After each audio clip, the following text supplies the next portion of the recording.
Well, welcome everyone. Good morning. This is Pebble Anderson with the Cisco marketing team. And I want to thank you for joining us today at our Foodie Live Chef Series featuring our own Chef Neil Doherty. Today, we will share insights with you on how to handle labor issues and shortages in the supply chain. We know you're seeing a lot out there today, and we'll share some tips and trips with you today on how to handle those issues. And we'll also showcase products that can help ease labor and time required for your production to help turn tables faster.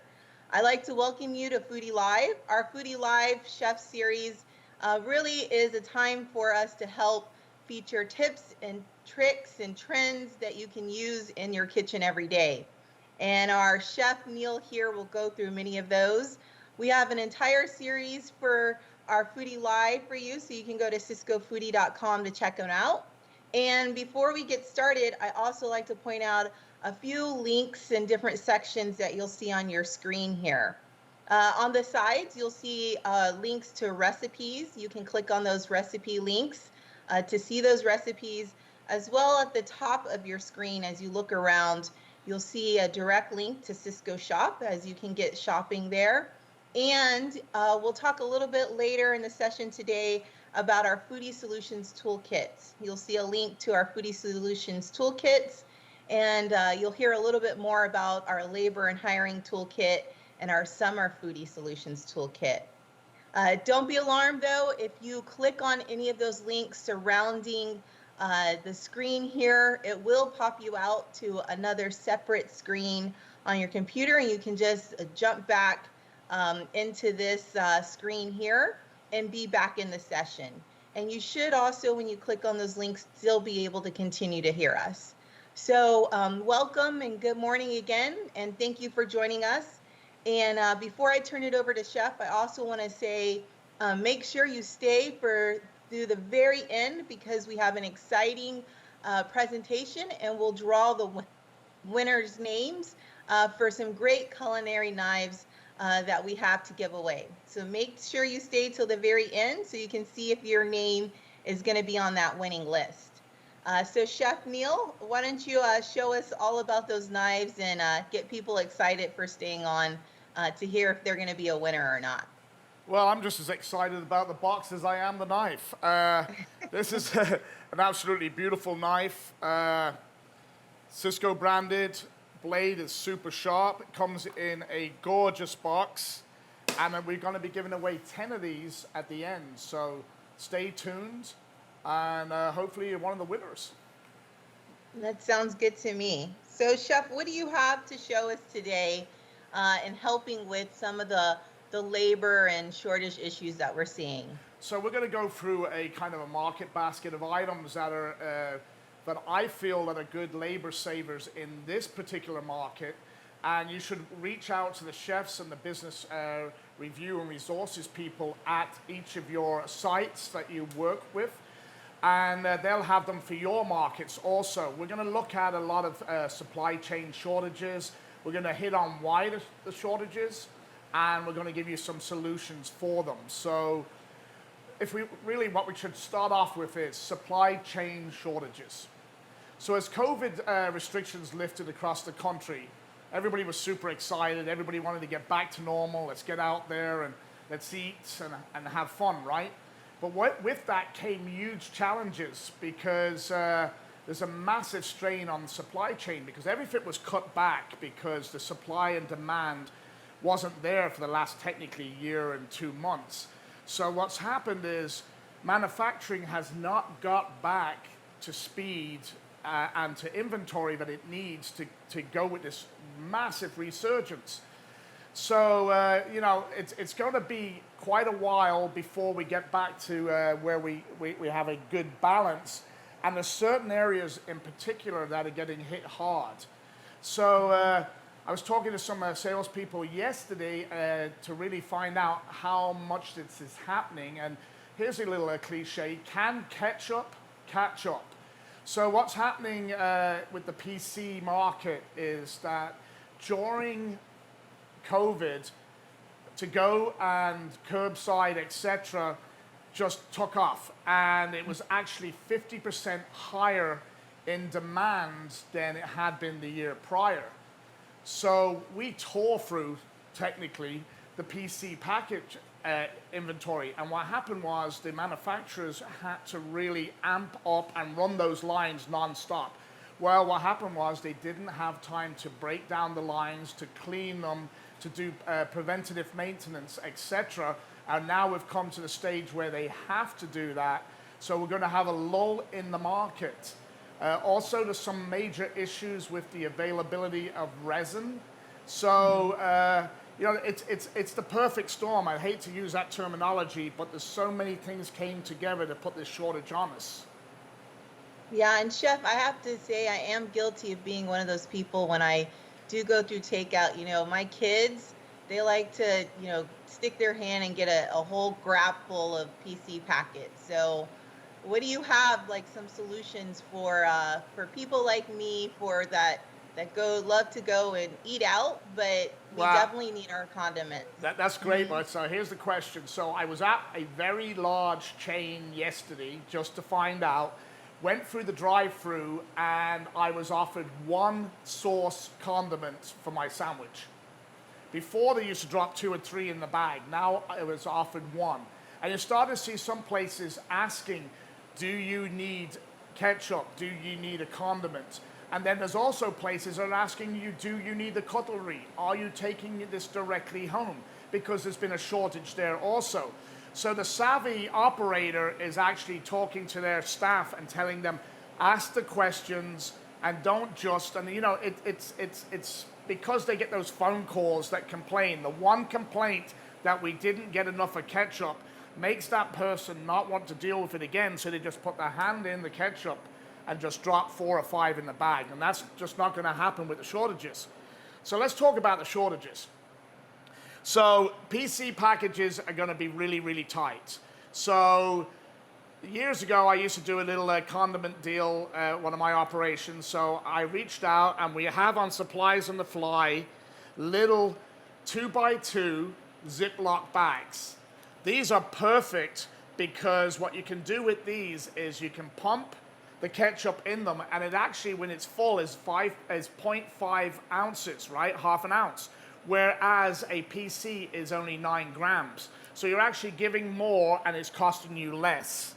So, this is it. We already tested it, threw it around, hit it off the table. It does not open with pressure. You have to literally pull the 2 pieces apart.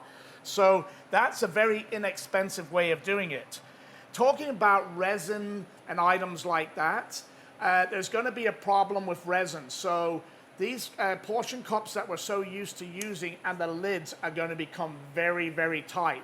More so the lids than the actual containers.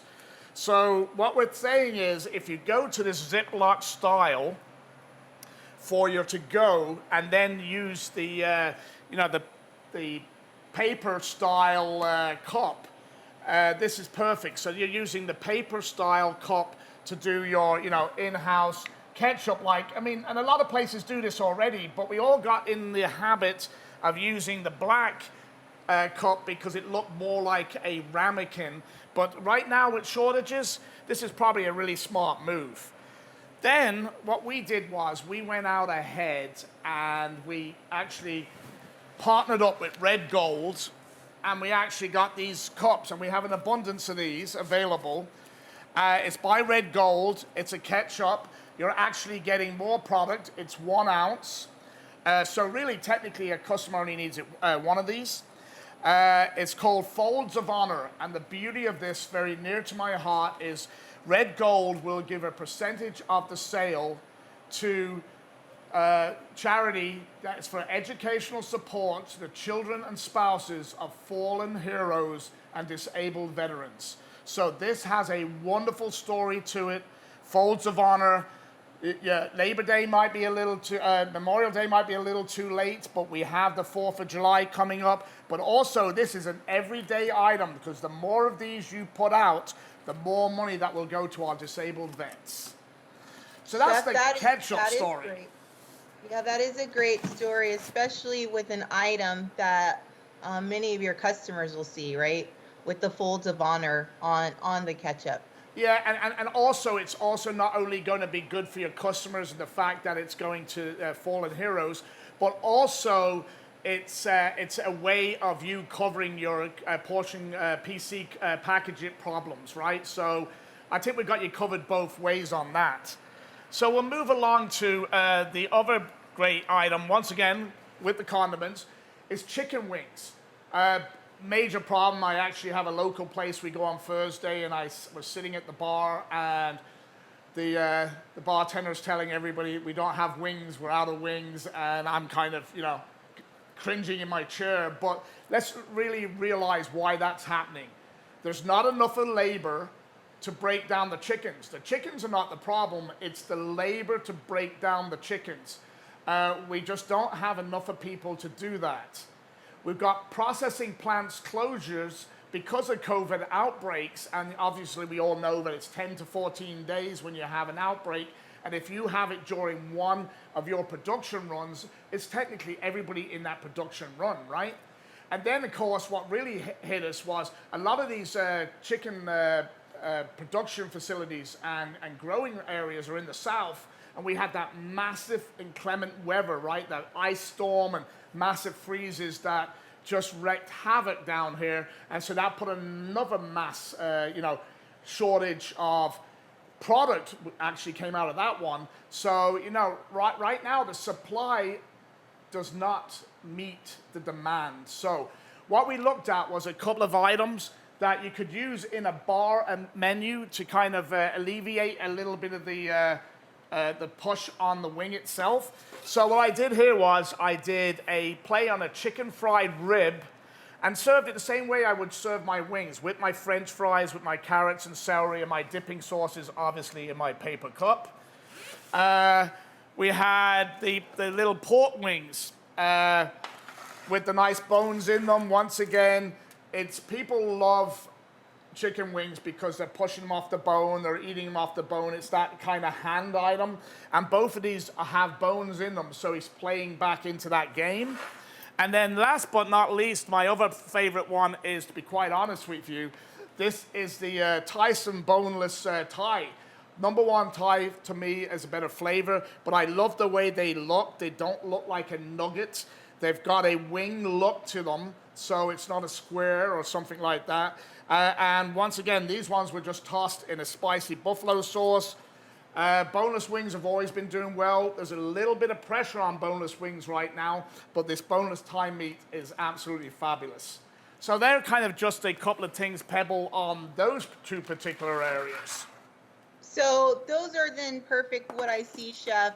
As far as like right now, there's the playoffs going on, NBA playoffs. There's summer season that people are hanging out. They want to eat fun foods. Like you said, it gives them still that, replicates that feeling of shareables and being able to have that experience that they would like with the wing, right? Yeah, and that's exactly what it is. It's that Okay. bar food kind of eating with your hands. Actually, eating with your hand food. So that's what we're covering. There we go. So also, now we've talked about ketchup, we've talked about wings. The other major players that's going to be a bit of an issue this year is fryer oil. Commodity soybean oil is in short supply. And you're going to start seeing constrained supply to all of us. And a lot of that is that the amount of crop that we had won't suffice both the biodiesel industry, which is a lot larger than we realized, and the food service industry. And we fell short almost 2.5 million acres of planting. So we're going to see a real tightness to that soybean oil. So what my suggestions are to you for this, I mean, this is something that we really have to look at, is maybe go to a mid-tier, like a fry-on, which is a canola corn blend, which gives you longer frying life. But the thing is that no matter what oil you're going to be using, we have to take even more care of it than we've ever done before. So we have an item called a fry filter pod that every night when you finish, the oil is, you just switch it off, you just drop it into your fryer, leave it. It will soak up the additional water moisture and flavors that are in there. And in the morning when it's cool, you just throw it in the trash can. So what you're doing is technically cleaning your oil overnight. The other great thing is that you really do need to be skimming it, and you really need to be kind of changing it, rotating it, filtering it. But the other trick, and I used to do this years and years ago, we had a place that was a little slow midday, mid-afternoon. Drop your oil temperature down to 285 during those slower times. Most of us have quick return fryers, so they get back to heat real quick. But by taking care of your oil, you'll make it last longer. And as the old saying goes, business is great. We don't think about those sometimes, but now is a great time to start really looking at your oil, taking good care of it, managing it. But once again, maybe look at a mid-tier or a premium tier frying oil that will give you that 7 to 8 days frying. And if you're cleaning it and doing all those little bits and pieces in between, it'll give you what you need. Those are great tips, Chef, for extending fry life and extending the oil. What about packaging? It looks like you have some there in front of you. I do. So let's continue on where we're going to be having issues this year. Foam containers had never sold as well as we've sold it during COVID, because all of us went to curbside to go, catering packs.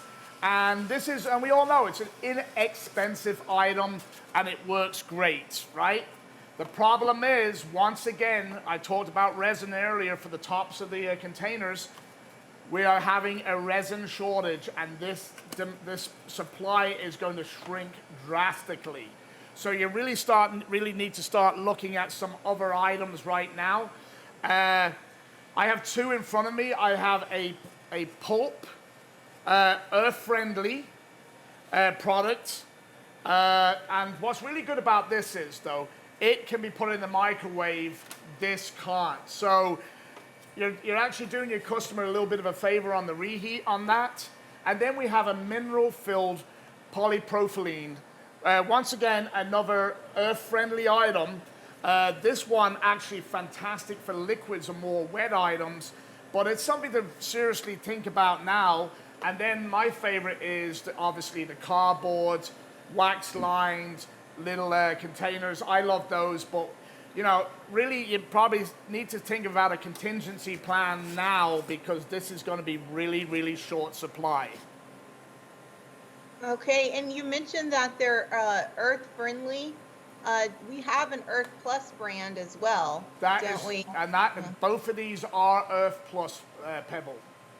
Great, and our Earth Plus brand really is about helping to protect the earth and deliver value. I mean, are you seeing that people, even as we come out of the pandemic, are still interested in earth-friendly types of products? It's slowly coming back. I think the pandemic changed a lot of people's thought about it just out of necessity.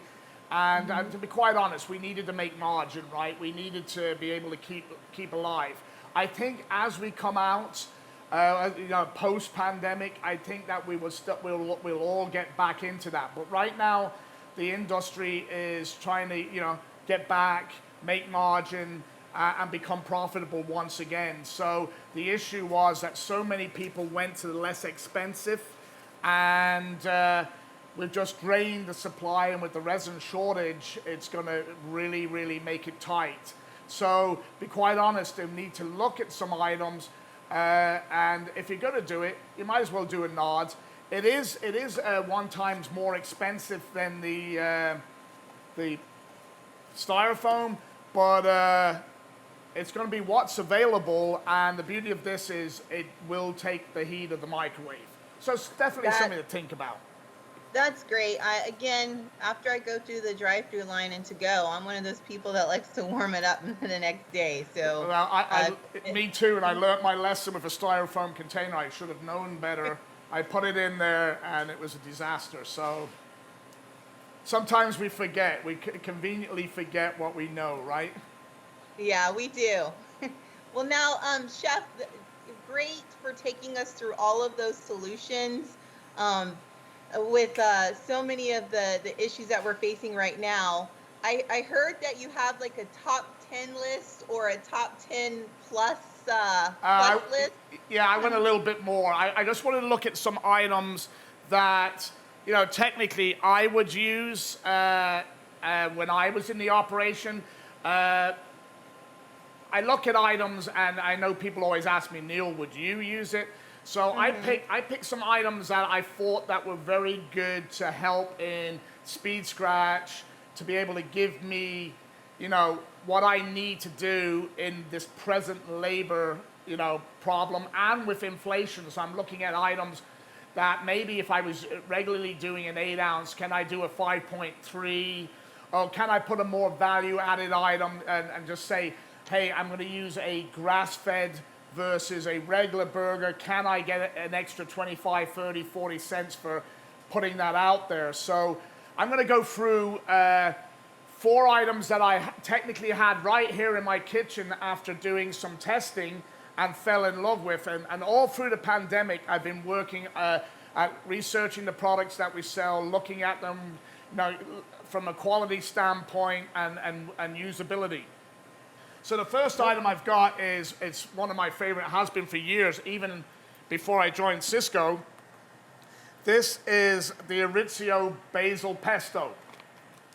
This pesto is gorgeous. I mean, vibrant green. I get right there on the camera. Vibrant green, but what's really great about this comes frozen, so it doesn't have all the preservatives.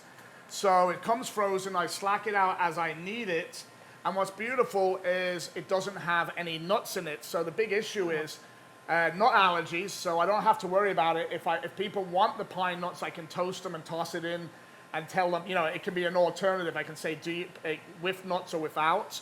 But honestly, this is a wonderful, wonderful product. And if it's a little cost conscious, I can get away with adding a cup to a cup and a half of olive oil to this and extending it out. It's that well put together. Oh, Next that's a item. perfect tip. Mm-hmm. I beg your pardon, Pebble? I was about to say that's a perfect tip, adding it to the olive oil. Now, hang on a second. I think I dropped my earphone out of my ear. I did. Go again, Pebble. You must have been. You were so excited about that pesto. I know. My earphone just popped right out. My head was exploding. Okay. So the next 2 items, right in front of me, it's a smash burger style. This is, and a lot of chefs will say to me, really, Neil? This is a frozen hamburger, and it's a chuck, brisket, and sirloin blend. I must have cut 100 hamburgers during COVID, right? We're doing shots for our shop series. And this one, honestly, was absolutely phenomenal. And it's one that I go to for lunch. So I kept a supply of it here, so I'll cook it for myself for lunch. But what's beautiful about it is very minimal shrinkage. So it gives you the look and feel of an 8 ounce burger at a 5.3 weight. So looking at getting myself more margin back, but also being able to menu something with the words chuck, brisket, and sirloin blend sounds so much better than just hamburger. And then it's country cousin on the other side. I'm a big fan of grass-fed burgers. And we have a couple of really great grass-fed burgers. And this is a particular one I liked. We have the numbers up and available. Great product. Once again, and I did learn a lesson. I've always been a naysayer about taking something from the freezer and going to the grill. But what I did with these was I took them from the freezer and went directly to the flat top, and they performed magnificently, which was shocking to me because I was that snob that said no way. So throughout COVID, the old dog did learn some new tricks. So the next item, and I'm not just doing this because I'm Irish, is our corned beef brisket ready to cook. This is already brined and seasoned, but not seasoned so dramatically that you couldn't do something else with it. And what we did during COVID was we took this, patted it dry, soaked it overnight in water, took out some of the additional sauce, and then we did a rub of paprika and black pepper and smoked it as a smoked corned beef brisket. And we did this for a series that we did with some sandwiches. It was phenomenal. But then again, COVID did teach me some other lessons. I took this same product, put it in a roasting bag, So that's kind of old school sous vide. Put it in the roasting bag, added some water, cinched it, put it in the oven in a hotel pan, and baked it out for 2 hours, then opened it, added my vegetables, closed it again, and finished it for an additional hour. And it was like a magnificent corned beef. But what was even better was I could slice it, the cold one, slice it for really upmarket corned beef sandwiches and Reubens. So this is definitely on my top of the list item. It was a found hero for me. So moving right along on the lightning round here. So Cisco Classic Chicken Breast 6 ounce. Number one, it's breaded and everything else. Now let's go back to that whole labor saving thing. The brisket, the corned beef brisket I just talked to prior, by putting it in that roasting bag and doing it all, I just saved myself all the washing up, all the cleaning. So what I'm doing is I'm technically saving some labor there, but I'm also putting a premium product out. So I'm looking now at this particular item. It's already pre-breaded. I like the breading on this because it's a little bit nondescript. It doesn't have a massive flavor to it, so it lends itself to be a little bit more chef-friendly. And this is a real hit. Like, you can use this for Mexican, Italian, Southern sandwiches, Korean style if you want. But you know, it's able to cross over, and it doesn't have a flavor profile that kind of, you know, just says, hey, I can only use it for this. So, and I love the fact that it's portion controlled. If I was breading these myself, I'd be probably buying random breasts, and then I have to fabricate them. And the inconsistencies. Sometimes you take a lesson from the big players. Sometimes portion control really works. So that's really a good item also if you're running into really finding skilled labor, then it sounds like Yes. that item. Yes, and I think it's not only finding skilled labor at present, it's also how many people are going to really come back into our industry. So you've got to be very wary. I mean, it's going to be a gradual build-up to get back to where we were in our kitchens. So you've really got to look at maybe what items can I use and use my chef abilities to project them. And I haven't given up my own personal feel for what quality should be, right? So my next item is the Casa Solano pulled or cooked pork carnitas. Now, I actually, during COVID, opened a food truck and used this product, and I was like, this was the bomb. I had no prior labor to do in the day. I just had them slacked out, ready to go. It was technically heat. I had my sauces, and we were serving tacos with these and loaded nachos. Very, very simple, but it took all the labor out and gave me a consistent item. But what's really good about it, it was adapted to my sauces, but it's also great for fillings, stuffings. Actually, if you want to do, you know, stuff wontons, etc., it works because it will take other flavors. It has a slight smoky flavor, but it's not, you know, heavy in one particular genre. Okay, moving right along, Pebble, our Cisco Imperial. And you'd be shameful if I wasn't using the word Cisco because this is the Cisco show, but honestly, this is a shredded chicken tenderloin. And I actually did this on an event with you, Pebble, a few months ago. Yeah. This is a special item, right, Chef? Tell us about this It's a cutting-edge solution item, but also it's tenderloin that is shredded. And what's beautiful about it is if you're making chicken salad sandwiches, this beats any of the other frozen pre-cooked items, hands down. If you're doing a chicken sausage gumbo, it's a great addition. You can actually saute this, add your sauce, and use it for shredded chicken tacos. There's a lot of items you can use here. Once again, with shortages and stuff coming in the chicken industry, this is an item that is available and can cover a myriad of items. So, yeah, I thought it was a great item. I used it. I actually did about 8-9 dishes on the last deal with this, and it really performed very well. To be honest with you, it was one of the better chicken salad sandwiches I've made myself, period. You make chicken salad sandwiches? Yeah, You haven't made any for me. it, I'm gonna come down to the kitchen and try it. it's somewhere in my past there was a country club three sister salad. No, I'm joking. So anyway, the next item is from Buckhead Beef in Newport, and it's their chicken breast pieces. Now I'm gonna have to definitely change gloves at least once on this. So I took it, defrosted it, and then put it in the pan and I broke it apart. I had some chicken pieces that are actually small. I had some great strips that I could actually use for chicken tenderloins. And then I had some pieces that were slit or cut breasts in there that I could use for, scallopini, for parmigiana, items like that. So this is an actual great find. If you have the little bit of time to, when you defrost it, to pull it apart, you can probably do 3 dishes out of that one bag. And I'm always a big fan of that kind of play. And especially with tenderloins being, another item at risk, this is available. It's a residual item. So, it was a great find for me. We actually did a piece on this, making chicken tenders and nuggets to combat the chicken wing piece. So, great item.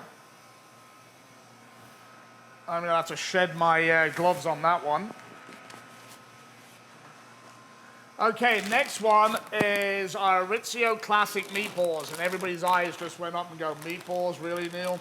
Okay, here's an item that is both beef and pork. It's a 0.5 ounce.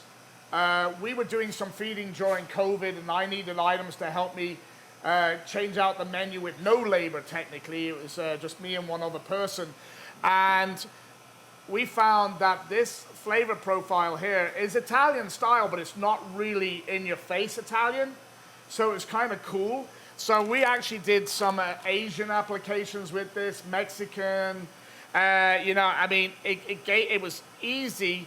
And we also found that it's a trick from the old Italian days, is by bringing it to heat in, letting it absorb a little bit more moisture in a broth, and then searing it. It really performed excellently. But it gave me something to do. We actually did a banh mi with this, and actually the people that we were serving to it loved it. But once again, it's an item with no labor. It's a great additional item. I would never have probably said that a year ago, Pebble, but once again, I learned a lot about product and product usage to deal with labor restrictions. Well, what I like, Chef, that you've been showing across all of these items is that, like you said, they take on multiple flavors. I'm still thinking about what you said about the carnitas and being able to use it in the wontons. All of these items look like they're so usable across multiple cuisines. Well, I come from the old school. I've been in this industry since I was 14, right? So it's been a lot of years. And I think one of the first things that was driven into me by a chef when I was doing a stage in Europe was nothing has a single usage. Nothing. Everything needs to be used somewhere or other. I mean, a lot of you guys were out there in the days when we used to buy broccoli with the long stems on them, and everybody would cut them and then throw those in the trash can. And God, we'd get killed. We'd take those and we'd peel them and add them to stir fries. We'd add them to a California vegetable mix. We would actually use those stems as the base for our broccoli soup.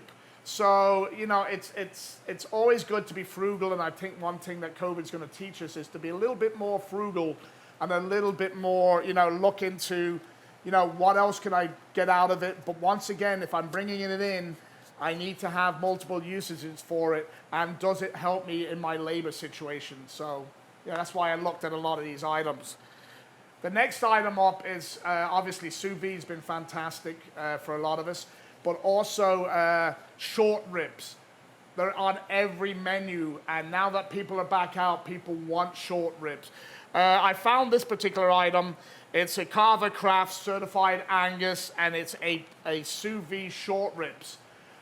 This item was great because it allowed me to menu, and maybe, for mid-tier American restaurant, bar and grill, this allows me to add a item that I don't need an awful lot of skill to make it happen, right? It's technically at this stage of the game, it's heat and sear or heat and finish, sauce or glaze. So once again, it was a good item for that kind of play. So I was kind of, I like pretty much all the sous vide items that are out there, and especially with a lot of restrictions with sous vide in a lot of cities. This was a great item. So I'd be remiss if I didn't talk about some vegetable items. And obviously vegetables is one of those big items for prep, right? So I looked at a few different ones, and I looked at the Cisco Supreme. I looked at the roasted sweet potato, root vegetable, kale blend.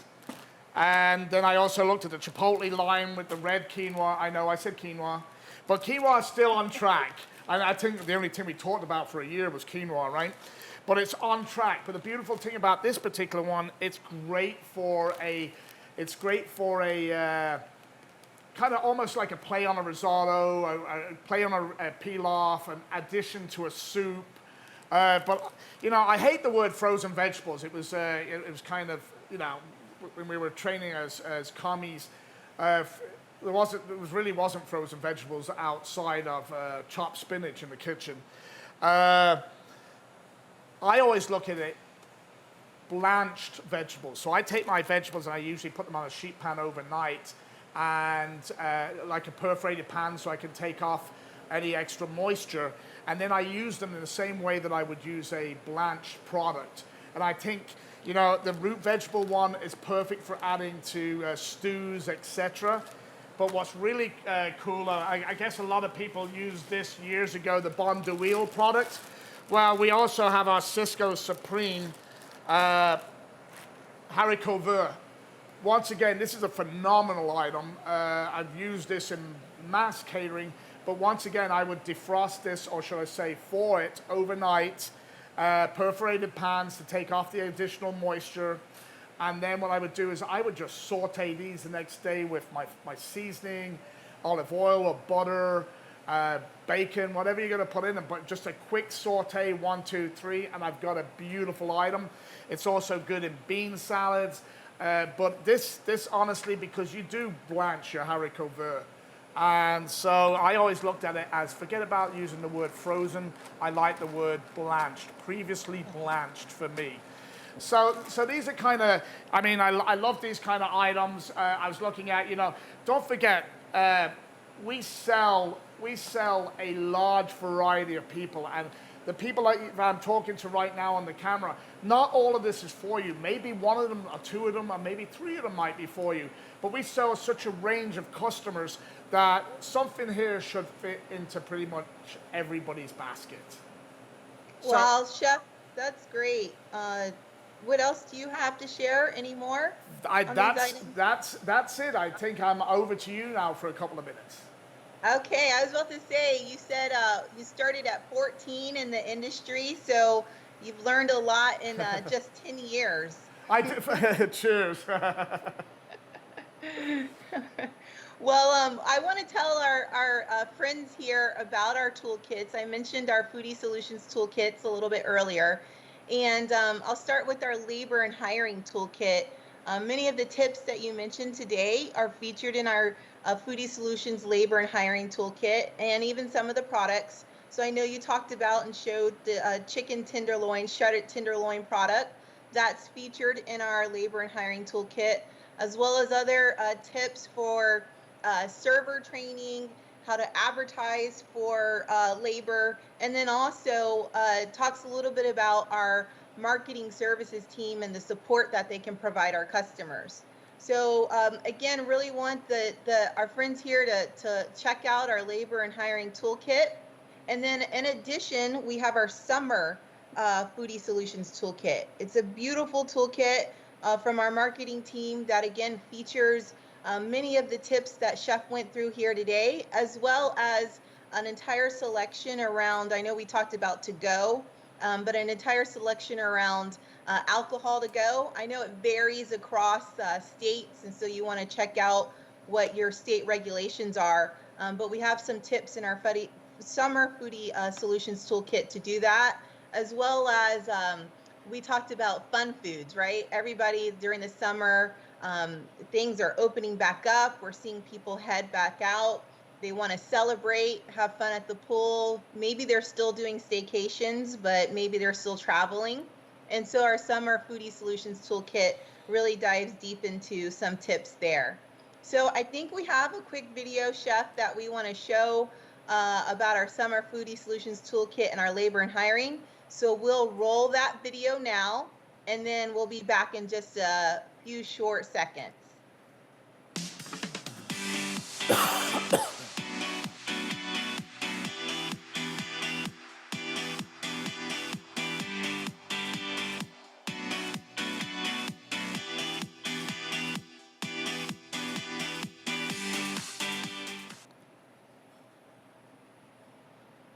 Okay, so thank you for showing that video for us. And again, you can go to ciscofoodie.com to check out. We have more than just our labor and hiring toolkit and the Summer Foodie Solutions Toolkit. We have about 20.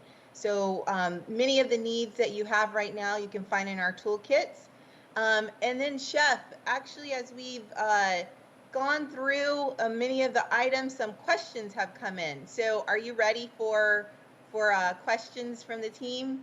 Yeah, okay, let's go. Okay, let's see. So one of the questions, it takes us back to the frying oil.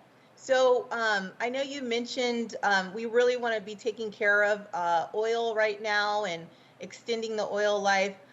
What are some things that you recommend, especially before you close for the day or doing traditionally slower periods? Well, I think that so slower periods, I'm a firm believer in turning the temperature of the fryer down.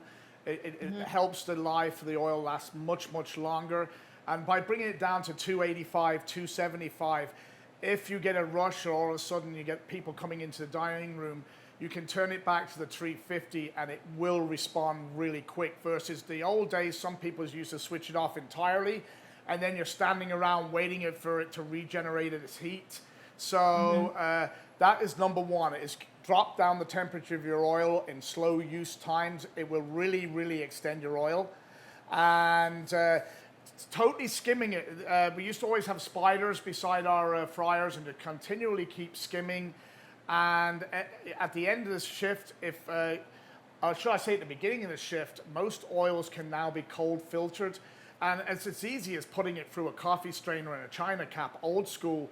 It's just, the more you can filter or clean your oil, and if you can do it daily, then do it daily, because that will give you at least another day, day and a half shelf life. Okay, that's great. Great answer there. And I'm sure those tips will help many of our attendees here. What about, I know we talked a lot about labor. Another question that we hear often is about, how hard it is to find good labor, but also how it's getting more expensive. And we're hearing that, they're really struggling with buying value-added foods because they feel like they're cheating their customers and the quality might not be as good. But you really shared, Chef, today some solutions for that. Can you give your opinion beyond just the products you showed about other tips that can be done to kind of handle that balance between value added and kind of feeling like maybe you're cheating customers because it's a lower quality, which many times it's not? Okay, so this is the deal on this is I was one of those snobs. Right, I was. I mean, and I believed I had to do everything myself, and I really didn't know, because back in my time there wasn't very many great products, but food science has come so far. So it's coming so far. So I think that what we need to do is look at it, give the chance to look at something. Have them bring in a sample and work with it. See if it works for you. Don't just take it out of your mind, because we're going to need those items. Mechanization and everything else is coming to our industry. We have to change with the times, and food science has already changed with the times. So there's a lot of great items out there. Just be open-minded enough to try it. Okay, well, thank you. Well, it looks like we're at time, and we've had a great session here today.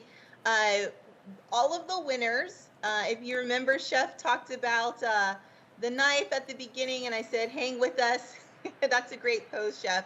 Hang with us until the end, and you might be a winner. And so just check out in the chat to see if your name is located there as one of our top 10 winners.